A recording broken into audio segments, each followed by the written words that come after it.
Eu quero que você acompanhe a leitura a partir do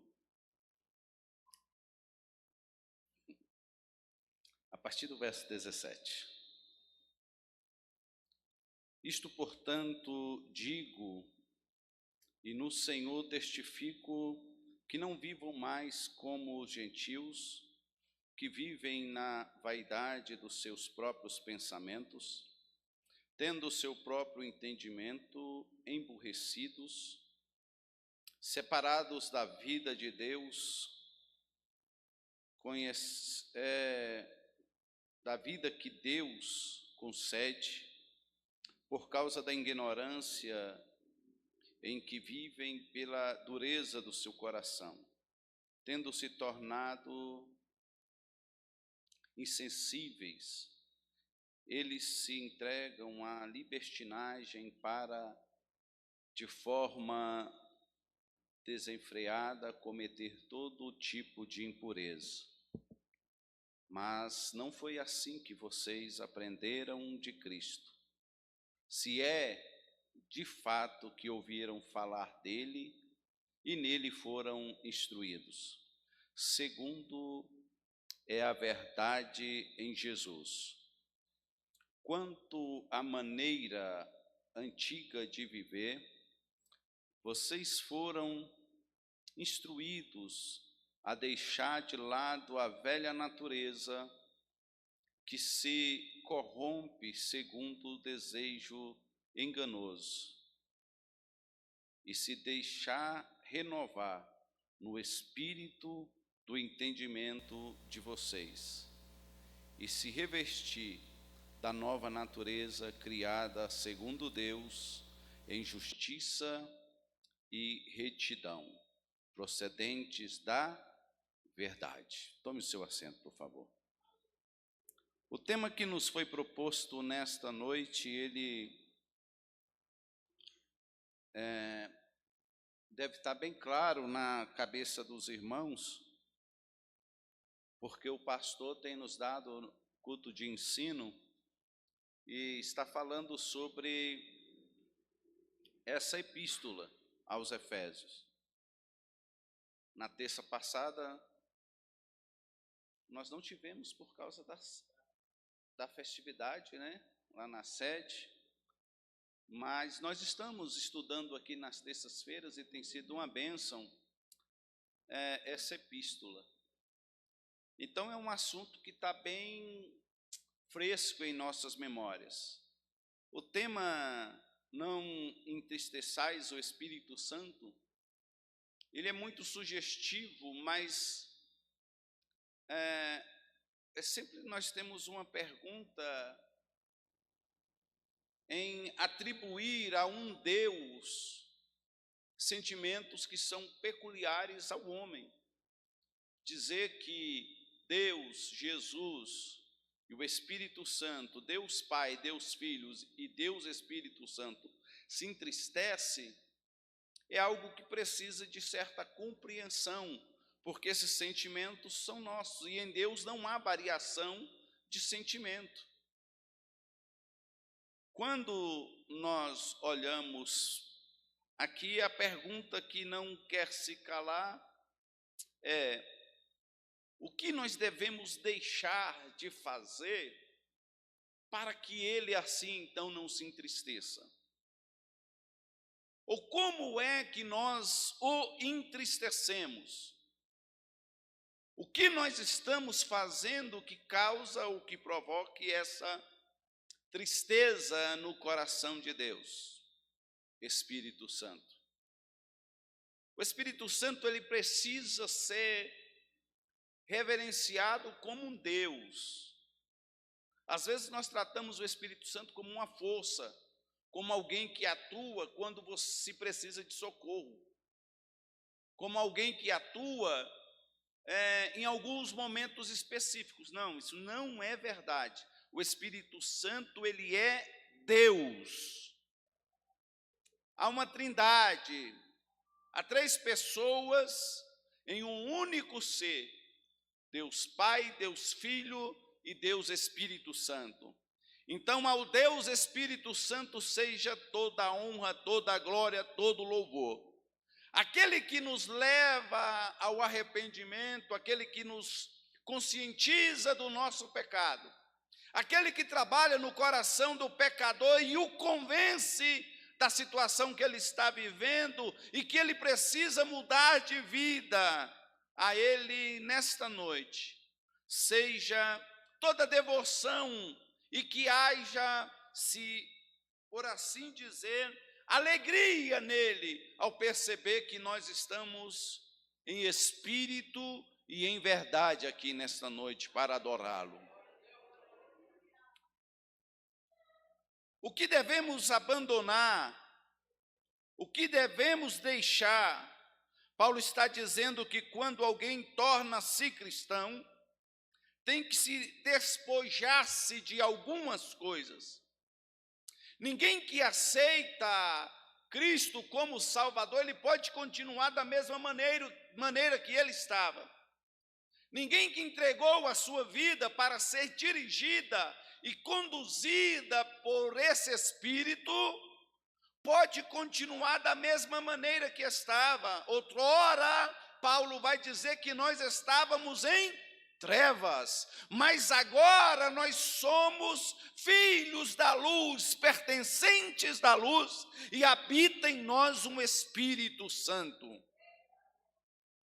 Então, o nosso comportamento, a nossa maneira de viver, não pode ser a mesma que tínhamos outrora. Há uma necessidade de mudança, e esse texto aqui, ele é muito de discipulado. Paulo está discipulando os crentes de Éfeso aqui, e ele chega a dizer: eu não sei se vocês já ouviram falar dele, mas se vocês ouviram, vocês precisam ter um entendimento de quem ele é de fato. E no versículo 25, eu espero poder chegar no tema, lá no versículo de número 30. Porque a partir na verdade, quando você pega do capítulo 4, do verso 17, até o capítulo 5, no versículo 21, é formado aqui um bloco. Paulo está tratando do mesmo assunto, está falando de vida de unidade, de vida de santidade, está dando aqui um discipulado para esses crentes, e esse discipulado chega até nós hoje. No versículo 25, Paulo vai dizer: por isso o quê? Por isso nós que conhecemos a Jesus, que agora servimos e seguimos a Jesus, deixe toda a mentira, cada um fale a verdade. Não se comporte ou não converse como você se comportava antes. Na nossa boca deve haver palavras de verdade. E Paulo está dizendo: não sejam mentirosos, porque o pai da mentira é o diabo, e agora vocês pertencem a Deus. Não tem como combinar as coisas. Nós nascemos, nós fomos gerados no Espírito, porque a mentira, ela destrói a comunhão ou seja, ela destrói a comunhão da igreja. Talvez vocês não percebem, mas não sabem o quanto sofre o pastor da igreja com disse-me-disse, com mentiras, com conversas que são levantadas e que são levadas até ele, que quando eu estou aumentando o meu tom de voz, porque o meu som aqui está sumindo. Ei, som. Aí tá, né? Não, mas é porque eu preciso me ouvir. Se eu não, é o retorno. Porque se eu não me ouço, aí eu tenho que aumentar aqui. Aí para vocês vai ficar muito alto daqui a pouco. Se precisar, eu desço. Não tem problema nenhum em estar lá embaixo. Ok. Som, obrigado, meu irmão. Olha a diferença. Porque a mentira destrói a comunhão da igreja. Será que essa microfonia não é porque tem alguns outros microfones ligados ali? Destrói a comunhão da igreja, que é nessa igreja que é edificada em quê? Na verdade, em Cristo. Pessoas que começam com muitas conversas paralelas. Provérbios vai dizer que as más conversações, elas corrompem o bom costume. Daqui a pouco tem pessoas que saem da igreja, daqui a pouco tem irmãos que já não sentam mais um do lado do outro por causa de mentiras, por causa de conversas que foram lançadas, inverdades. E isso, Paulo está dizendo, isso não pode mais estar no meio de vocês, porque nós somos fundamentados na verdade. Tirem a mentira do meio de vocês, porque a mentira não faz parte da verdade que é o Espírito Santo que habita em vocês agora. E se o crente agora, eu me digo crente, e continuo mentindo, eu estou agradando um dos senhores, ou o pai da mentira. Se eu continuo mentindo, na verdade eu só agrado um senhor, que é o pai da mentira. E ninguém aqui quer agradar o pai da mentira, sim ou não, irmãos? Nós não queremos agradar ao pai da mentira, nós somos chamados para agradar o Espírito Santo, o Senhor Jesus Cristo. Nós somos fundados na verdade e precisamos dizer a verdade.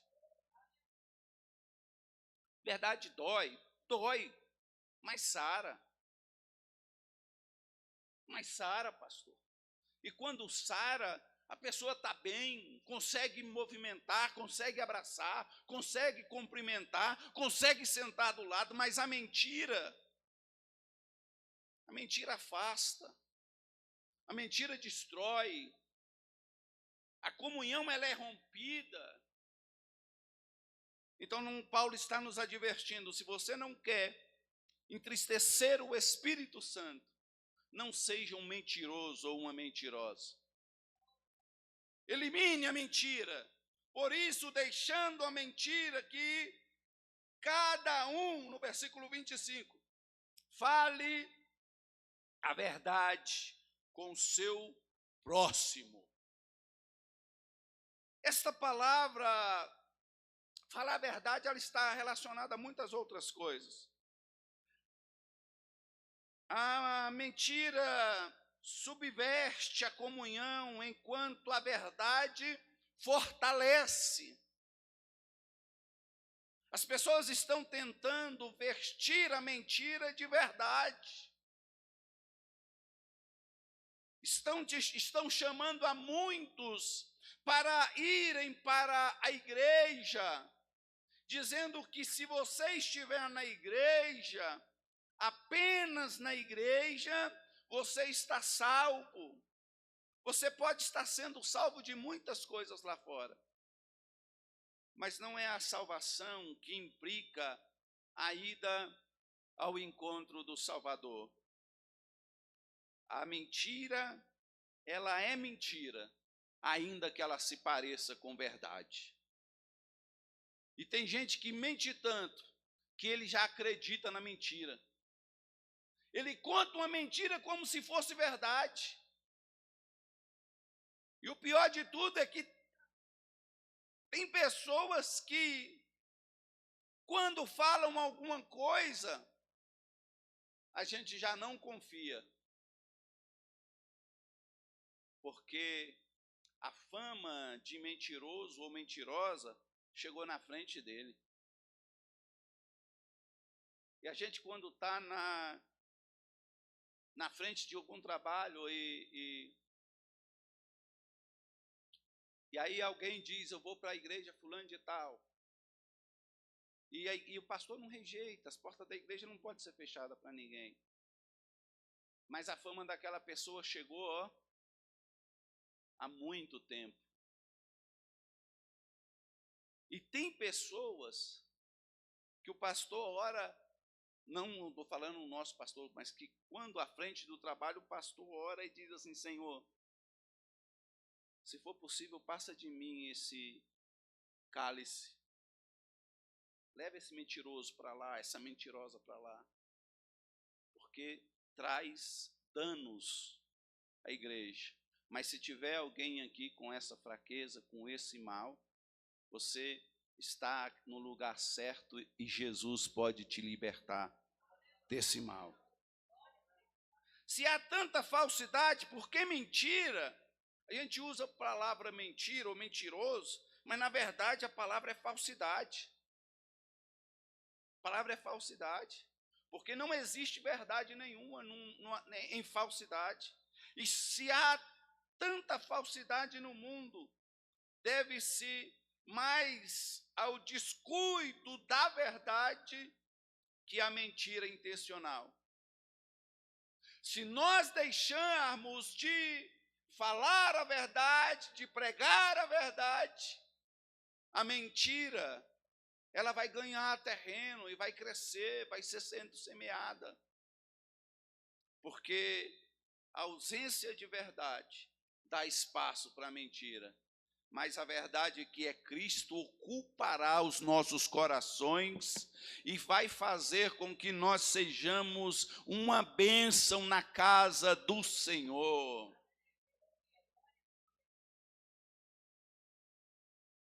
Falar a verdade acerca de si mesmo. Irmãos, eu estava estudando e eu passei o dia inteiro hoje preparando essa mensagem. E eu confesso que eu fico aborrecido, sim, com o tempo que é dado. Eu não tenho como negar. Mas graças a Deus, eu espero poder caminhar.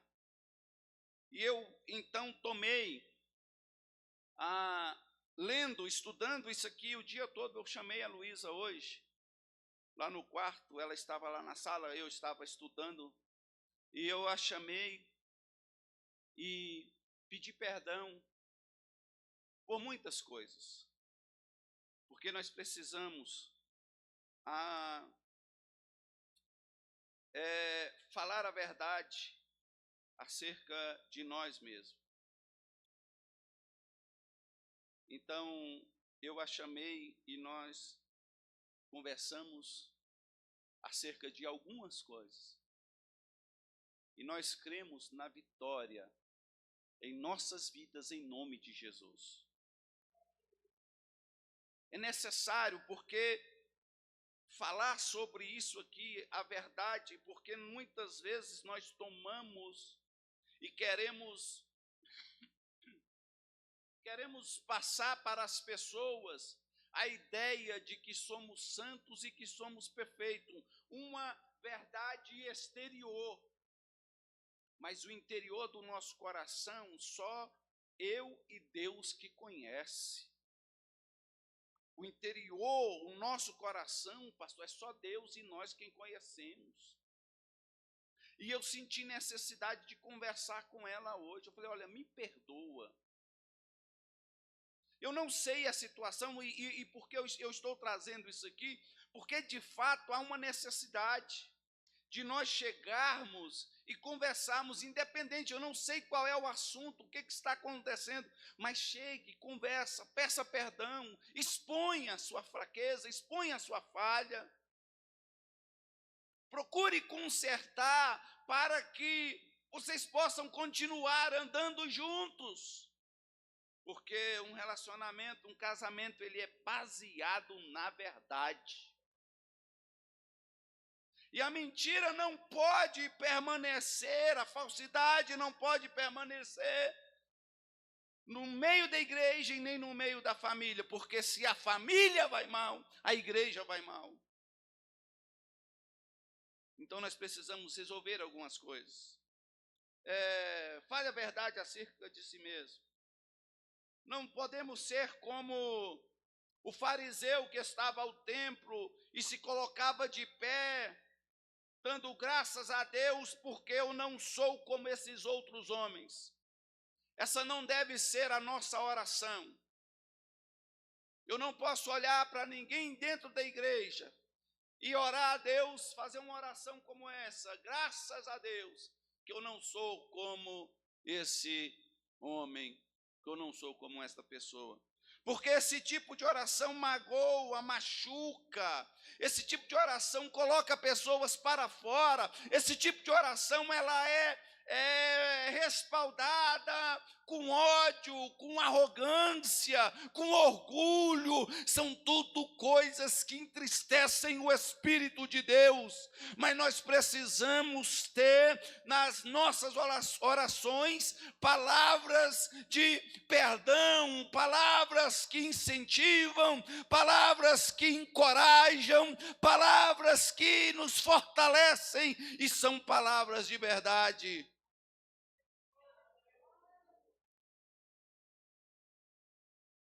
É fácil forjar uma história quando tentamos nos desculpar de uma omissão ou de uma ação. É muito fácil. Não precisa perguntar nada. A pessoa que sempre chega atrasada, ela já chega dando desculpa, sempre. Não precisa perguntar para o atrasado por que ele atrasou.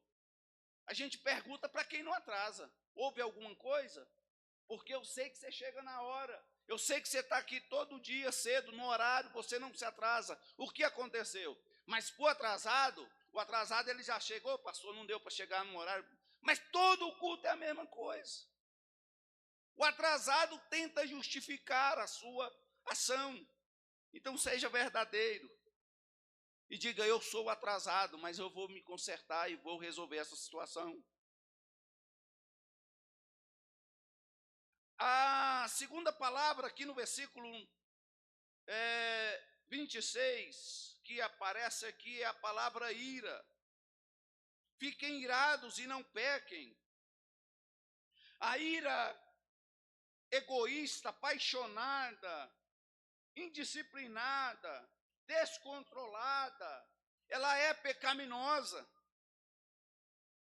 Eu vou dar aqui algumas razões para você irar e não pecar, onde você pode irar.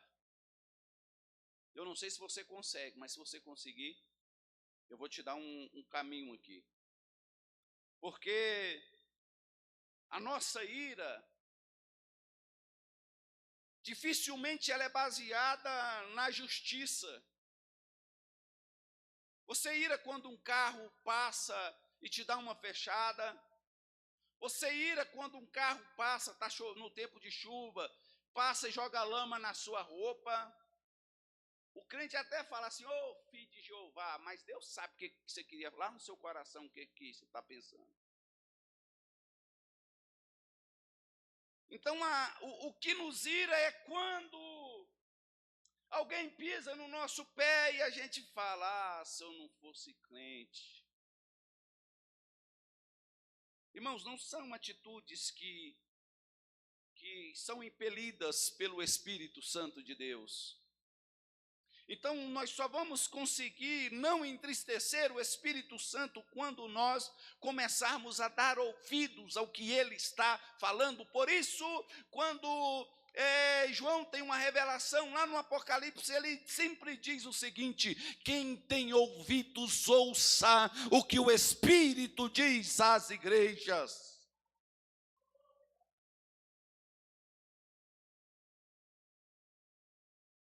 Uma ira que poderia ser aceitável, mas que trouxe uma consequência.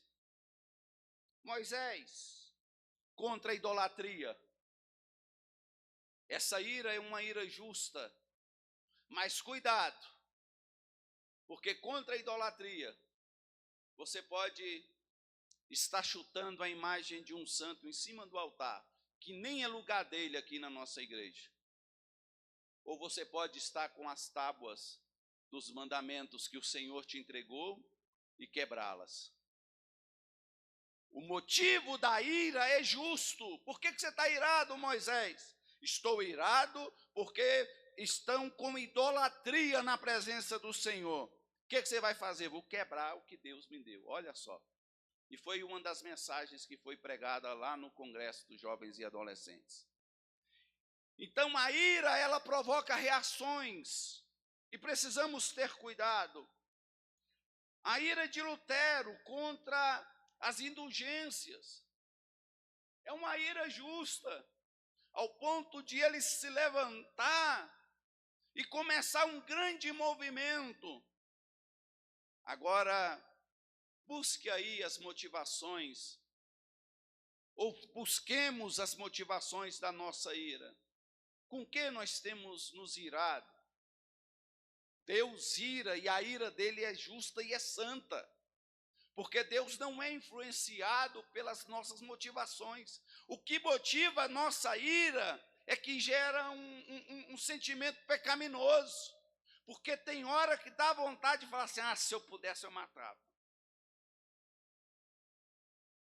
A Luísa tem hora que fica com tanta raiva de mim dentro de casa que ela fala, se eu pudesse pegar essa vassoura. Ainda bem que ela não faz. Então, as nossas motivações são pecaminosas. A gente nunca tem, quando iradas, o que motiva a nossa ira, nunca nos dá motivo para reverter a situação.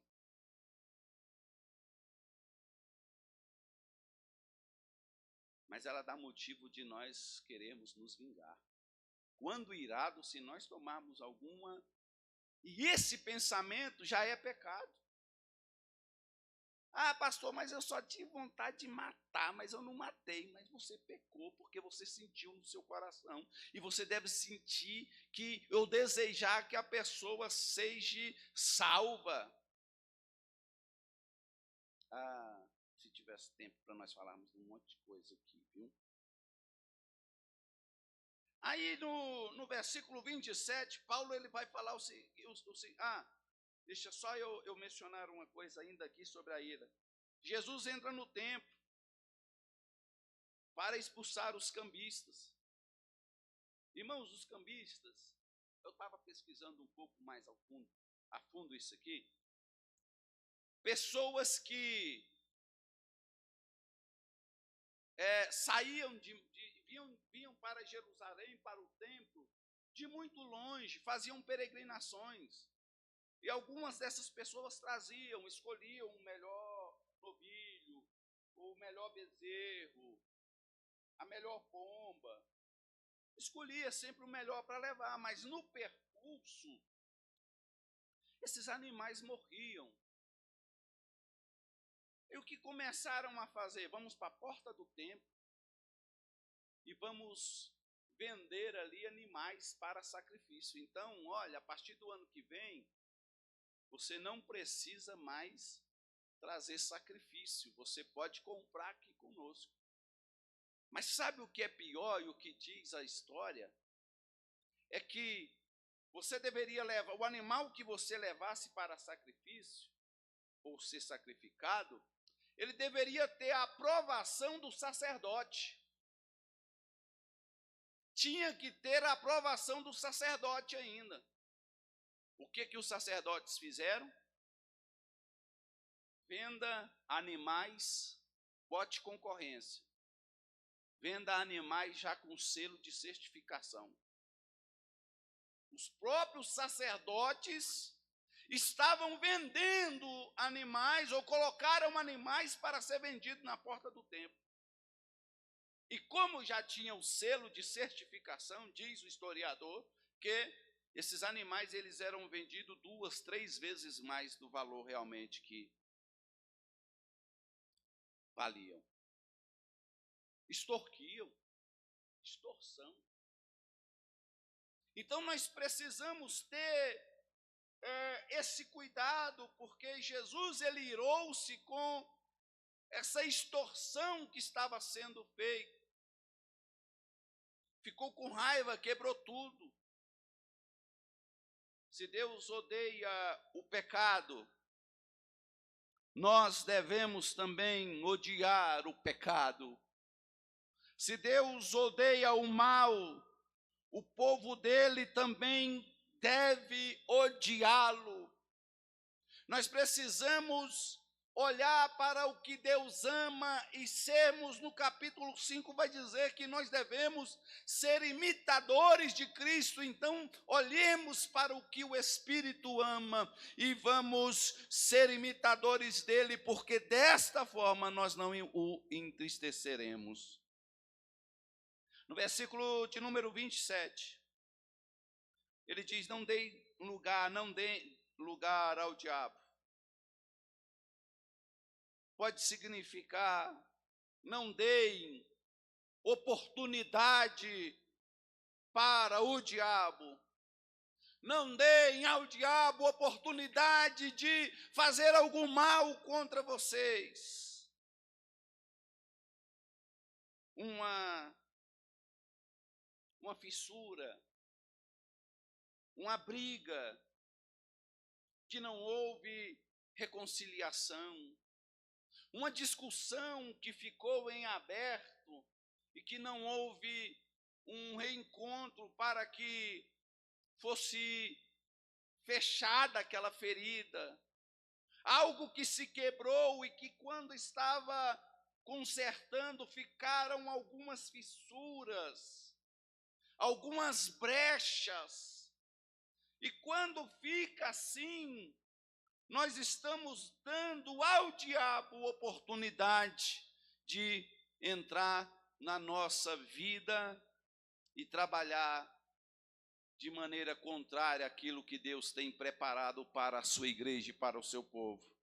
Então, o conselho nesta noite que Paulo nos dá para nós não entristecermos o Espírito Santo e não darmos lugar ao diabo, é que nós precisamos fechar o nosso casamento, a nossa comunhão, brindá-la com a verdade, com oração, para que ele não possa atuar no nosso meio.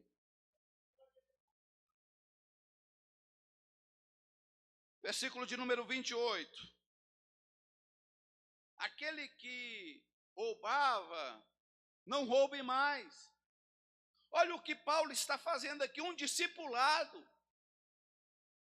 E havia 2 lugares aonde a pessoa, antes de ser crente, eles roubavam muito.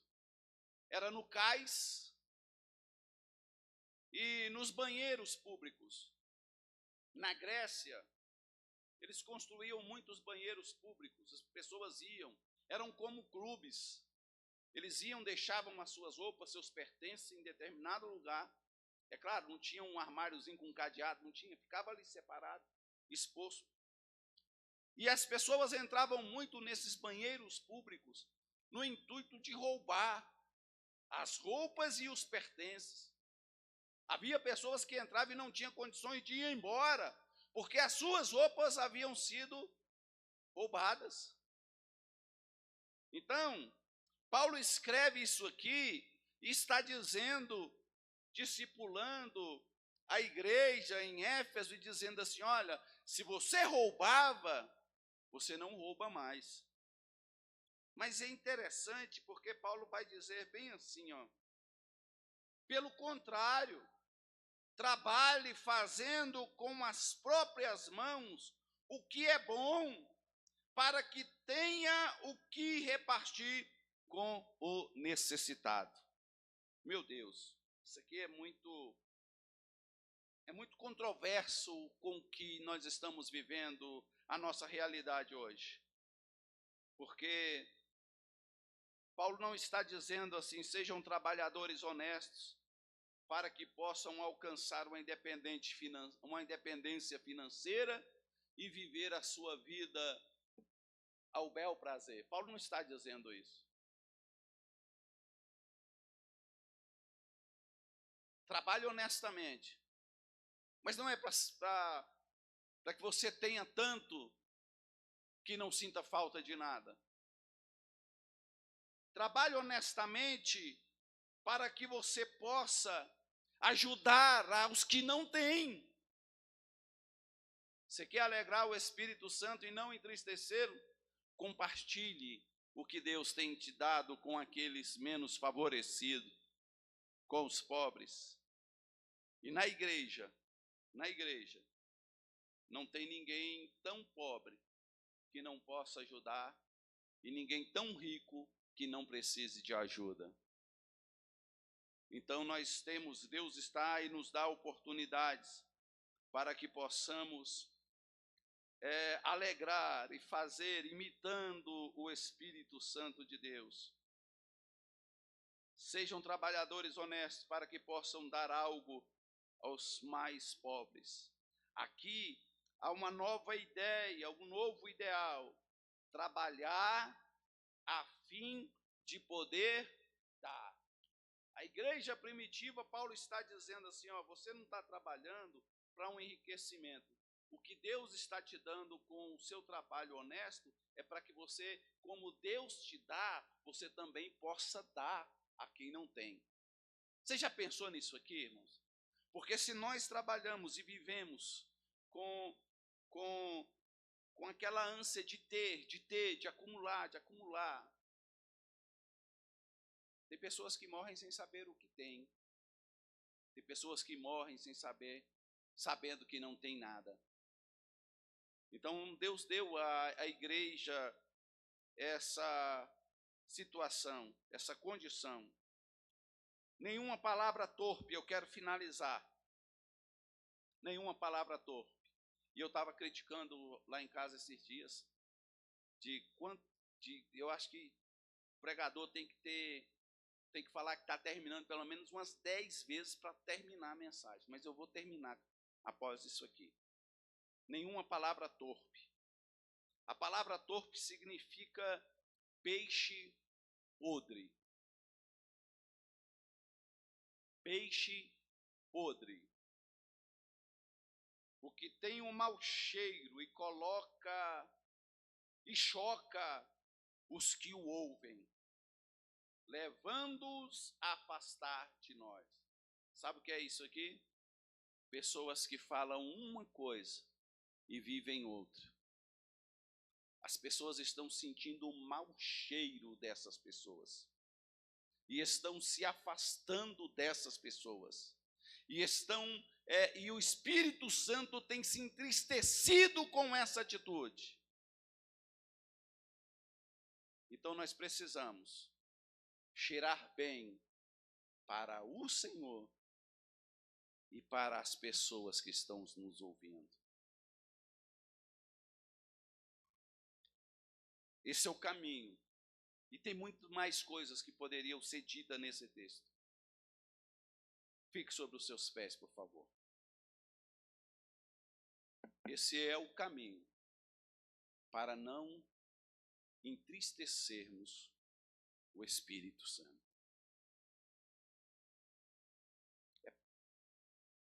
Já oramos pelos enfermos. Você pode ficar no seu lugar. Eu queria que você refletisse comigo um pouquinho só.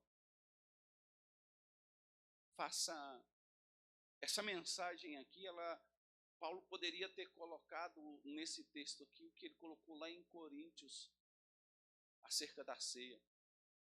Examine-se, pois, o homem a si mesmo. Faça uma introspectiva. Faça. Porque quando eu faço essa introspectiva, eu digo, Senhor, eu não posso. Eu não posso.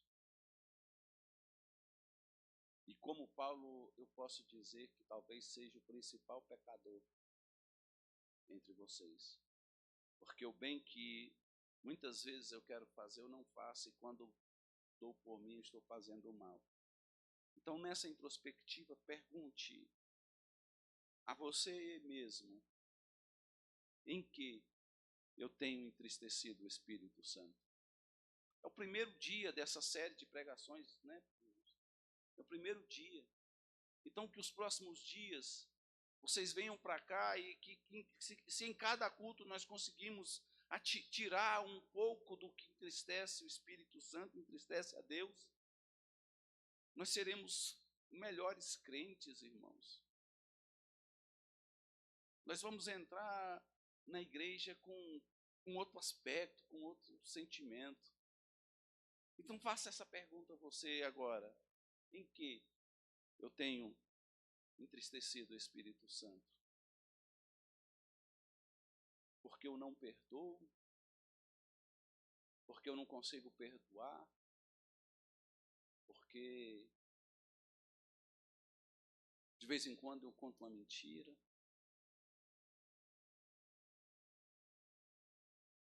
Porque eu recebi um troco errado da caixa do mercado esses dias, ou da padaria, e achei que foi uma bênção, mas Deus está dizendo aqui que foi um pecado que você cometeu. Porque Deus te deu a oportunidade não de levar dinheiro a mais para casa, mas de abençoar a vida da pessoa que errou na sua frente. Em que eu tenho entristecido o Espírito Santo? Senhor Deus, nós somos falhos, pecadores, e confessamos os nossos pecados diante de Ti. E ninguém aqui é super-homem ou super-crente. Nós somos falhos, somos sujeitos a erros. A Tua palavra diz que aquele que está em pé deve cuidar para não cair. Nós estamos sujeitos a errar a qualquer momento. Mas o meu pedido nessa noite é que o Senhor venha fortalecer os nossos passos. Não deixe que nossos joelhos vacilem diante da dificuldade. Não deixe, Senhor, que o desânimo supere a nossa esperança. Ó Deus, perdoa, Senhor, perdoa os meus pecados, perdoa os pecados do Teu povo. Que haja, Senhor, um sentimento de arrependimento verdadeiro, e que tudo aquilo que entristece o Espírito Santo seja retirado das nossas vidas, da nossa casa. Porque nós conhecemos o Senhor e sabemos o quanto o Senhor é santo. E muitas vezes a tristeza toma conta do nosso coração porque nós falhamos. Então, Senhor, perdoa-nos e restaura a alegria que nós temos na Tua presença. É o que nós te pedimos nesta noite em nome de Jesus. Que Deus abençoe os irmãos.